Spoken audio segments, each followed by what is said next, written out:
Sa ibang balita, walang mali sa sinabi ng Pangulo. Yan ang giniit ng palasyo sa anunsyo ni Pangulong Marcos sa pagkakahuli sa puganteng si Zaldico.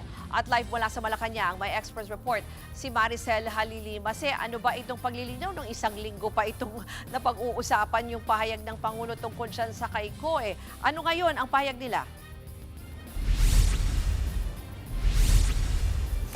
Nang dahil sa termino, hindi ba, Ruth? Kung ano-ano kasi yung mga term na itinatama eh. Pero tama ka, nanindigan ng palasyo na walang premature announcement dun sa ginawa ng Pangulo. Nanindigan sila na walang mali doon sa ibinigay na pahayag ni Pangulong Bongbong Marcos noong April 16.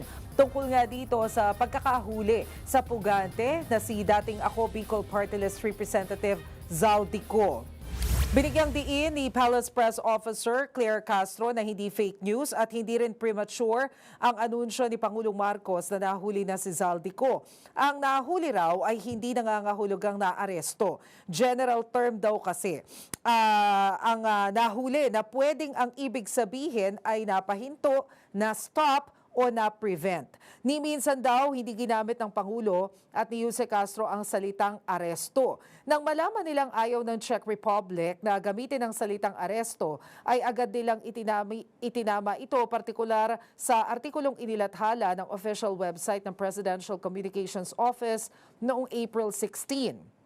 Iginagalang daw kasi ng Malacanang ang Czech Republic, lalo't hindi lang naman Pilipinas ang sangkot sa usaping ito. Inanunsyo rin daw ng Pangulo ang pagkakahuli kay Zaldico dahil mas minabuti nilang malaman ng publiko mula mismo sa administrasyon kesa sa iba pa ang impormasyon. Yun nga lang, hindi pa masagot ng Malacanang kung ano na ang estado ngayon ni Zaldico. Hindi malinaw kung nananatili pa rin ba ito sa ilalim ng Czech authorities o nakalaya na. Tanging si Justice Secretary Frederick Vida raw ang may otoridad na magsalita ukol dito. Paniguro naman ng Malacanang, ginagawa nila ang lahat para maibalik sa Pilipinas si Zaldico. Pero nang tanungin kung masusunod ang target na maibalik siya sa bansa sa loob ng 3 linggo, sabi ni Jose Castro, si Interior Secretary John Vic Remulla na lang ang tanungin ukol dito dahil siya naman ang nagsabi niyan. Narito ang pahayag ni Undersecretary Claire Castro.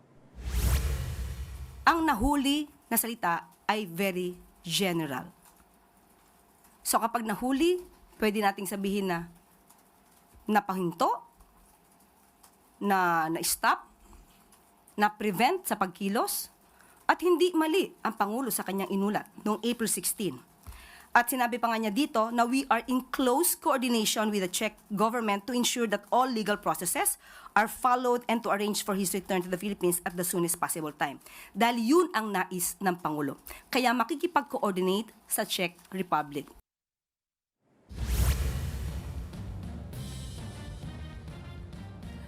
Sa ngayon, Ruth, nakaantabay tayo sa kung ano ang sasabihin ng Department of Justice tungkol sa isyong ito dahil sa ngayon, walang maibigay na bagong impormasyon sa atin ng Malacanang dahil lang gusto daw ng Czech Republic merong confidentiality. Ruth?